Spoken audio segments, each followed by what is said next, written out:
in the Omega Glory, which, boy, what's so glorious about the end? Well, perhaps if you can cheat it. Yeah.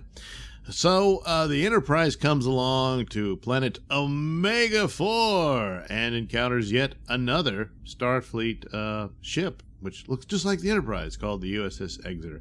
This was one of those episodes that stuck in my head because I thought it was cool that you get to see other ships. Of course, they all look like the Enterprise. I didn't have the budget to make other designs like later shows could. But on the other hand, it stands to reason that this class of ships would be the popular style at the time. So anyway, they come across it. They can't raise anybody. They beam aboard. It looks like the ship's been abandoned. But they do find uniforms everywhere with strange little crystal-like substance in them. And they're like, hey, what happened? Did they all get stoned on meth and stripped naked and beamed down to the planet? No, it's far worse than that.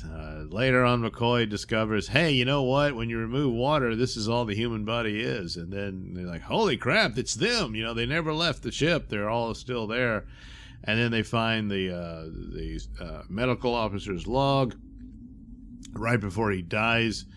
And they apparently contracted some strange ailment on the planet below. And upon returning to the ship, infected everybody else, and it wiped them out.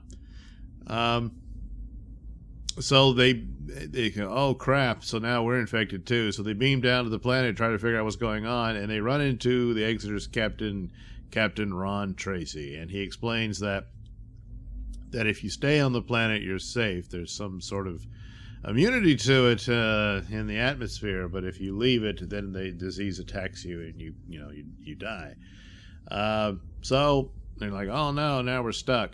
But upon arriving on the planet, which is not a society that has developed warp, so right off the bat, there's already some trouble here because Tracy is mingling openly with these villagers, and they recognize the phasers that Kirk and his crew have.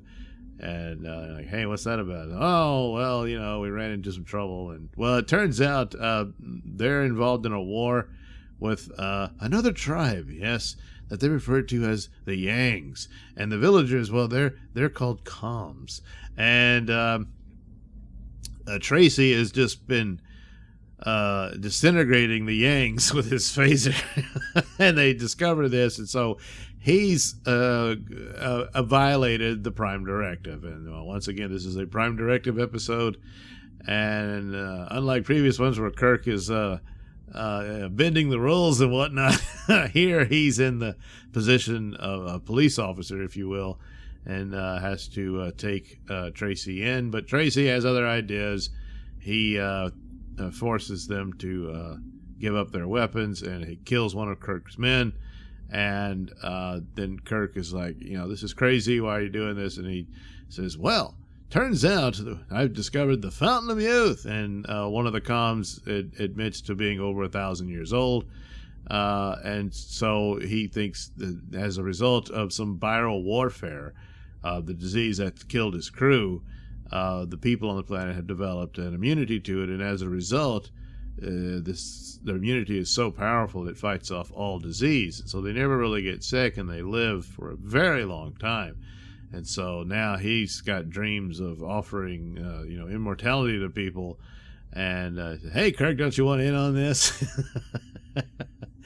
Well, Kirk doesn't go for that. So he ends up locking him up with one of the Yangs, who looks kind of like dumb Solomon Grundy from the Super Friends show.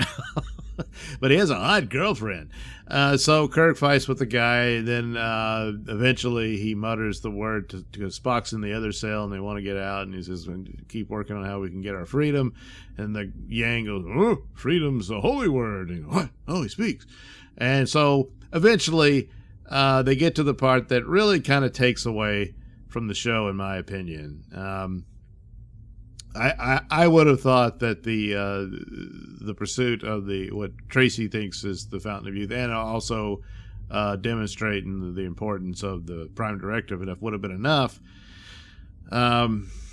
But it turns out, no, this is yet another parallel Earth. So they run into a couple of these. Later on, there's the episode with the Roman Empire. And this is not alternate timelines. This isn't a parallel universe. There's just parallel Earths floating about in the galaxy. And they just happen to have almost the exact same history as the Earth we know. That's... Boy, I tell you, if they had fallen into a parallel timeline, okay, but they didn't. And I mean, gee, what are the odds, and how many more of these can there be, and all that? And it seems like that would lead to something else. But so basically, it just sets up that the ultimate outcome of the war between America and the communist regimes, in this case, America and China. So I guess we're seeing the future. And China wins. And the Americans end up becoming wild, seemingly savage people living out in the wilderness until they bred enough to be more numerous than the Chinese. Good Lord. And, of course, they all have long lifespans because of whatever the bio-warfare that happened. And ultimately, they defeat the comms, as they're called. And the Kirk, and thanks to Tracy, plays with their religion. So Tracy is turning on them and suggesting that Spock's a demon. They open up their Bible and there's a picture of a demon. Wow, it looks just like Spock. Stuff like that. But then basically they set Kirk and Tracy against each other in a trial by combat. And Kirk ultimately wins and then demonstrates that, killing Tracy would be wrong, and explains what the Constitution is really about. They have a Constitution that's exactly like the one of the United States. They have an American flag. Wow, it looks just like the United States flag. And then one of the things that wins them over, Kirk remembers the opening, the lines to the Pledge of Allegiance. So, yeah, okay, but it's just this idea that there's all these other Earths out there within the same galaxy. It's I don't know. But I don't know how else they could have orchestrated it. I guess if it would have been a similar thing, and that Kirk sort of said, "I understand your ideas" and all that sort of thing. But whatever. But anyway, Tracy loses, of course, and he's going off to Starfleet prison. Where they might have noticed that he was once he escaped from an asylum. That was a different character, but the same actor. Maybe it's his twin brother. Boy, they just can't catch a break. Maybe they'll send him there. But anyway, so that's that, and yeah, I the likelihood of parallel Earths like that, but. In this case, they have a village and all that sort of stuff, but it's not by the means of, hey, we've got these ready-made sets, we can make another Earth-like planet and stuff. But villages in and of themselves, and of course, what are the odds? They would look like an Earth village, but you could still, call it an alien planet with, different histories and stuff. But no, I'm assuming the land masses look very different. And there's no, because then that would be your first clue. So, however it happened, it happened in that manner, but it's too similar, to say you would stop and think, good Lord, what's going on here? Looks like that would open up a whole new investigation on the part of Starfleet, but yeah. So anyway, but a lot of it is a pretty cool episode. The creepy opening of what happened to the crew of the Exeter, and all of that, and then of course, another morality lesson with the philosophy of the Prime Directive plays out, and all that. So, and of course, it makes good use of the Enterprise sets when they have, it's another ship, and it's the same sets, but it's the same design, so it works out. But for some reason, I don't know, I just always like those.